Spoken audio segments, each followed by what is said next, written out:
দেখুন আপনারা এই বোরো ধানের জমিতে দেখুন, দেখছেন এগুলো কি দেখেন তো, এটা হচ্ছে খুদে পানা। সম্মানিত কৃষক মণ্ডলী, আশা করি ভালো আছেন। আমি এখন অবস্থান করছি একটি বোরো ধানের জমিতে।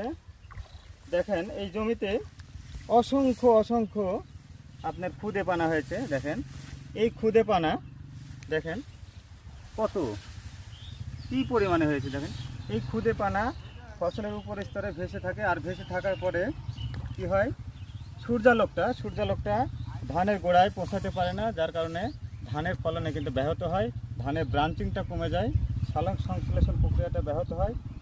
সব মিলিয়ে ফসলের মানে ধানের মোট কথা হচ্ছে উৎপাদনটা কমে যায়।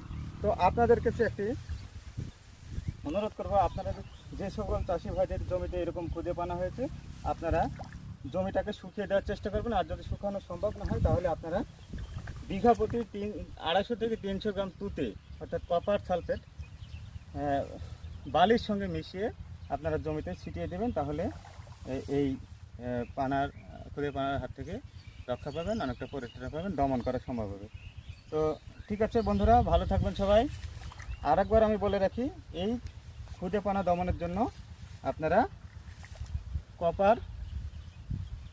কপার সালফেট অর্থাৎ তুতে বিঘা প্রতি 1 বিঘা জমির জন্য 250 থেকে 300 গ্রাম তুতে নেবেন এবং তার সঙ্গে বালি মিশিয়ে দেবেন। বালি মিশ্রণ করে আপনারা জমিতে ছিটিয়ে দেবেন, তাহলে আপনার এই খুদে পানা দমন করা সম্ভব হবে। ধন্যবাদ সবাইকে, ভালো থাকবেন।